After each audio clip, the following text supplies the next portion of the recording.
Kasi talagang maselan ako maglihi. Totoo nga niyan, mas inaalala ko yung hirap ng paglilihi ko kaysa yung hirap ng panganganak. Alam niyo, ma'am, may naisip akong paraan para hindi po kayo mahirapang maglihi. Ano yun?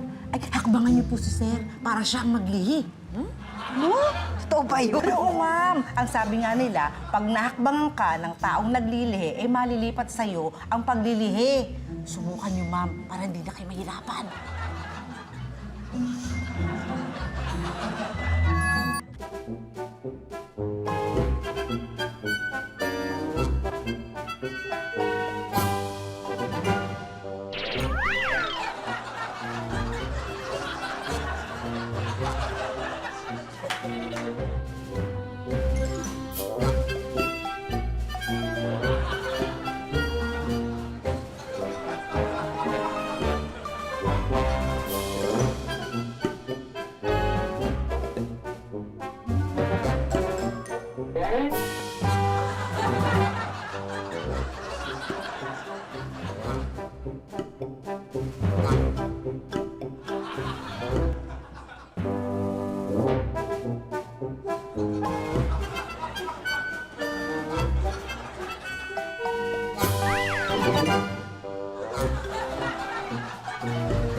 Toy, Ano? salamat ha. Pumayag kang hakbangan kita. Wala yun.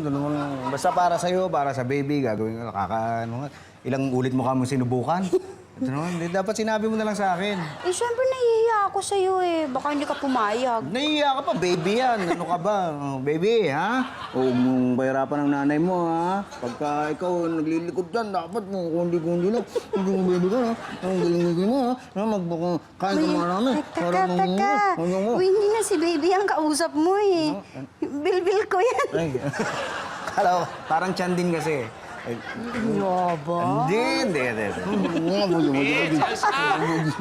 Dito po. Ayan. Bisita ka. Halika po kayo na. Patrick! Oh. Ba't nagsama ka ng mababarang? Mabarang. Hindi bang mabarang yan? Ano ka ba? Hindi mo na ba siya nakikilala?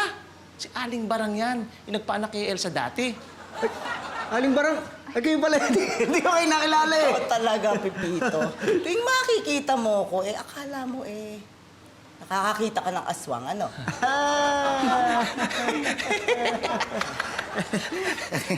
Napasyal ako dahil nabalitaan kong buntis daw itong si Elsa. Elsa, totoo yata talaga, buntis inaaswang. Ha? Ano ka mo? Ang sabi ko, totoo yatang walang mintis ang... Maupo kayo. Salamat. Maupo. Merienda ho. Merienda. Aling Barang, ano nga yung sinasabi niyo? Napasyal ako dahil mula nung pinaanak ko yan si Elsa, matagal ko na kayong hindi nakita.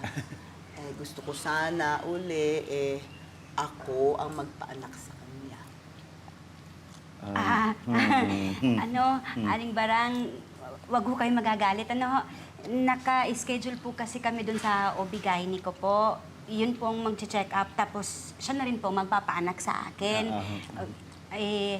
Mas maayos daw po yun kaysa sa yung hilot. Wag ho kayong magagalit, pasensya na ho. Bakit? Napahama ka ba? O yung anak mo, nung inilabas mo yung bata, ha? Hindi ho. Napapasalamat nga ho kami. Kaya lang ho, marami na ho kasing mga bagong kagamitan ngayon sa panganganak. Yun po yung gagamitin namin ni Titoy. Hindi dahil sa inyo, pero ang ano kasi, ang bilin sa amin, mas ligtas daw at saka mas sigurado yung mga modernong kagamitan. Pagka nga kayo nagbuntis, pag kayo nanganak, dapat yun din gamitin nyo. Pitch, sa tingin mo ba mabubuntis pa yan? Kumaga sa puno, marupok na yan. Ni Anay, hindi papatulan yan. Ano ka mo? Ang sabi ko po, yung ano... Sabi niya, yung anay daw, hindi kayo papatulan. Wala ko sinabing gano'n. Sinabi mo, sinabi Wala ko niya. sinabing anay. Dinig na dinig ko, katabi. Hindi. Oo. Hindi ko sinabi. Anay, hindi dapat. Wala ko sinabi. Anytime, anyone, anyhow. Halika manood at sumigaw. Anywhere in the world, everybody in the house. Click and subscribe now. You know.